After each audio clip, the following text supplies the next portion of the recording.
Welcome to the World War I History Podcast, produced by the MacArthur Memorial. We invite you to follow us on Twitter at MacArthur1880 or find the General Douglas MacArthur Memorial on Facebook. The following is an interview with Dr. Sanders Marble, Senior Historian at the U.S. Army Medical Department, Office of Medical History. I have to start by saying that the views I'm giving today are mine, not the views of the Army or the Department of Defense or the United States government. Thanks again, Dr. Marble, for sitting down with us. We're going to talk about shell shock. I know this is an area where you've done some research. And when people think about World War I, they often think about futile assaults against enemy machine guns. In reality, though, 60% of the 9.7 million military fatalities were due to artillery. The unprecedented firepower of artillery in World War I had another impact, though: shell shock. What is shell shock, and what are the symptoms, and who coined the term? Well, the term was first put into the literature, an article written by Dr. Charles Myers, an English psychologist. And he did that in February of 1915, so very early in the war. But he says that it's not his term. He picked that up from some people who were already using that. But what is shell shock? It is the reaction to the stress of combat. They thought that it was a physical reaction to having a shell burst near you, that you were shocked by the explosion itself, and that they couldn't find any physiological markers in you, any lesions was the period term. But they thought that there must have been some shock to your system, because every disease has a physical cause, doesn't it? Because this is before Freud and psychiatry are particularly advanced. Was World War I the first war in which military professionals encountered shell shock? And when did they realize this wasn't just going to be limited to a few cases? It's certainly not the first war when people have a psychological, behavioral reaction to combat. People have gone back to the Iliad, the Trojan War, and found cases of people who break down due to the stress of combat, the loss of friends and comrades, the fear of death. So it existed before. The terminology changed. The American Civil War, it was often called nostalgia or soldier's heart, and that was a period when, if it was an algia, it was probably psychological, or what we would call psychological. They had neuralgia and nostalgia, where the meaning, of course, has changed dramatically to today's nostalgia. When did they realize it wasn't going to be limited? Probably in 1915, when the war is continuing for a while, a lot longer than anybody had thought it would, and you've got men in the trenches, in or near combat for long periods of time, with that taking a toll on their psychological reserves, I guess you could say.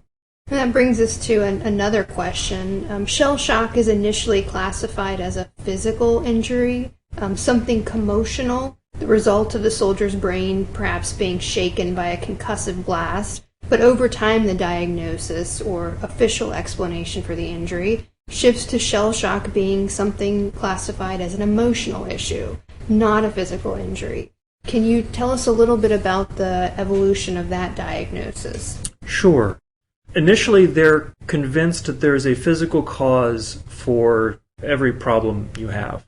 This is coming out of the 19th century, when they've discovered bacteria and are convinced that there's a bacterium causing each disease.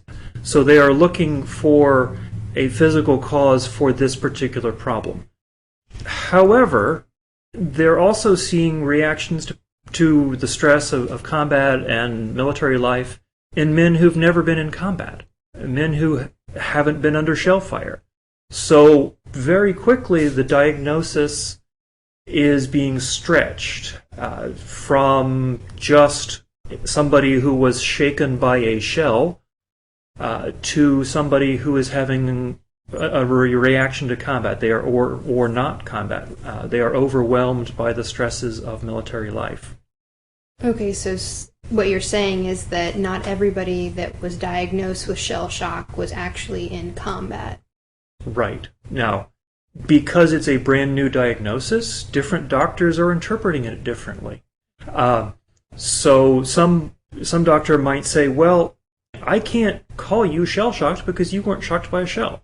Or somebody could say, I can't call you shell-shocked because you weren't even in combat. You were in combat but not shaken by a shell. And somebody else might say, there's something wrong. I don't know exactly what it is, but I'll use this new term shell shock because it's sort of a catch-all for me, and I'm comfortable with that. And you see the same sort of thing in World War II. The diagnosis has moved from shell shock to combat exhaustion or combat fatigue, which is probably more accurate, but it's also saying that it can only be done from combat. You have to have been in combat to be combat fatigued. But back in World War I, different people are applying it very differently. We don't have ICD codes the way we do now. We don't have a DSM for psychological health problems with either strict or mushy diagnostic criteria. What was the treatment for shell shock during World War I? The treatment varies widely. Most cases it starts with rest. The treatment varies widely based on time, country, and the particular treating physician. In most cases, it starts with rest. You get the man, because it's a man in those days, get the man some rest, dry clothes, a bath, some hot food, and see if he's just too exhausted right now, if it's what we would call an acute reaction versus a chronic reaction. If that doesn't work, then evacuate them further to the rear, to a specialist hospital where different doctors try different things. They try things like psychotherapy, talk therapies, they'll try hypnosis, they try, in some cases, electric shock, either semi-punitively, repeated shocks until you get better or go almost catatonic. Because some doctors are convinced that this is a failure of will, that the person is weak and needs to be bolstered or disciplined until they recover themselves and become manly again. And there's a rich vein of analysis of shell shock that sees treatment of it as in terms of masculinity and weakness. Later in the war, they find that if a soldier sees his card, his medical files, and it says shell shock, he knows he won't go back to the front because he's been shell shocked and he's not going to get better. Because pretty early in the war, they decide that shell shocked men are not going to get better, are not going to be able to recover and go back to the front. So the British and the Americans try to diagnose somebody NYDN, not yet diagnosed, nervous, to avoid saying you're shell-shocked and you're not going to get better, but make it, we don't know what's wrong with you, you'll probably get better with some rest, some hot food, and then if you don't, then we'll go further in and get a firmer diagnosis. And it also avoided labeling somebody and that they have a mental health problem, because they were aware then, as we are now, that stigma is a factor in psychological health. Was it also perhaps a morale issue in that they perhaps wanted to keep some of these men away from other soldiers? Yes. They're aware that some of the men who come back to the rear are just exhausted right now and need some rest. They're aware that men want to get away from the shells and the machine gun fire and the poison gas and the risk of death, and that there are guys who are saying, I'm sick, or I can't take it right now, sorry, I need to go back to the doctor, but they categorize as malingerers. And they want to get these guys away from the rest of the patients and get them to somebody who has got at least some experience, not really a trained specialist, but an on-the-job specialist, to get them both the best possible treatment and an experienced sniffer to see if they're malingering, as opposed to somebody who doesn't have any experience with this and might be fooled. Do U.S. medical personnel benefit from Allied experience with shell shock, and what is the American response? question.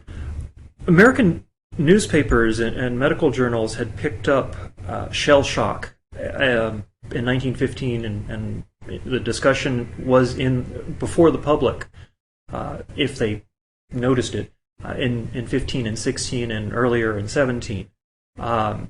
So the public is aware, or could be aware. Doctors certainly were aware. The Journal of the American Medical Association published a review article looking at all the other literature that had been published in November 1917. So 6 months or so after the U.S. declares war, but also before there are substantial quantities of U.S. troops in action. So they're well aware. The Army had sent over an eminent psychiatrist to England in August of 1917 to say, we're new at this war, tell us what we need to know about psychological health.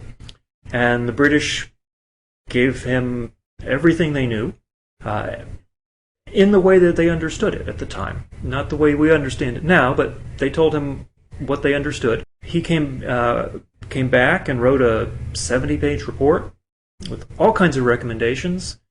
Then he went back over to France to be the senior psychiatrist in the American Expeditionary Force. Do we know how many American troops suffered from shell shock in World War I? Well, because of things like NYDN, we don't.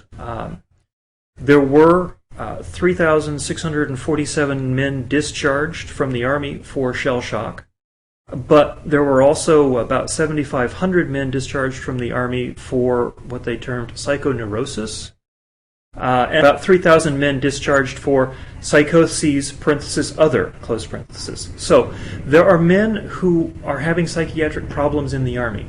Some of them are from combat, some of them are not. And because of the way our draft boards worked at the time, once you received a draft notice and were approved by your draft board for military service, you were counted as being in the Army. So guys would get their draft notice, go to the draft board for their physical. The draft board would say, "Sure, you're fine," and the Army would say, "Whoa, this man's an amputee. We don't want him," or "This man's clearly nuts." But the draft board had met their quota, and the Army gets guys in who are not fit for military service for various reasons. So some of these guys are certainly reacting to combat. Some of them are epileptics who have an extra seizure or have extra seizures in the Army. And some of them are guys who can't cope and are bedwetters because of the extra stress in military life. And the Army says, we don't need you because it's not going to work for you or for us. So they discharge them with some kind of psychiatric diagnosis. Because at this stage, psychiatry is even more uncertain than it is today. They don't have psychotherapeutic drugs. They don't have the depths of behavioral therapies that we do today. They don't have the understanding that we do today. And I'll also say that we don't have the understanding in some ways that we think we do, because the TBI diagnosis, traumatic brain injury or concussion that we've seen a lot of in Iraq and Afghanistan, is reminding us that the actual blast of an explosion has an effect on our nervous system and our brains that they didn't dismiss in World War I. Shell shock shocked the nervous system, shocked the body. And then in the mid-20th century, the psychiatrists said, oh no, it's all in your head, it's all a behavioral issue, let us take care of it. And in the very late in the 20th century, the neuropsychiatrists came in and said, well, there's a physical component too, and the science is still unclear on that today. Did the diagnosis and treatment of shell shock in World War I lead to changes in U.S. Army medicine? Some. The Army comes out of World War I convinced that they can screen for propensity for breakdown. That there is a paper test that they can give you that will say who is a mentally prone to a breakdown, and that by administering this test, they can avoid the problem in the future. That would be great. And they go into World War II convinced that the tests they have will avoid this, so that they no longer need to put people and resources into psychiatric beds.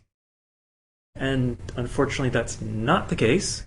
You can't test for propensity for stress breakdowns, and they have to reinvent the whole program in World War II. So the lesson they come out of World War I with is actually completely wrong. But they don't know that at the time. Sometimes you read about PTSD being considered the contemporary equivalent of shell shock. Do you think this is accurate? I'm not a behavioral health professional. There's certainly overlap between the two. PTSD talks about the psychiatric or behavioral reaction to a stressful event. A lot of shell shock is not the reaction to the blast wave from a high explosive shell. It is a reaction to the stress and strain of combat and military life. In that sense, they're probably essentially the same.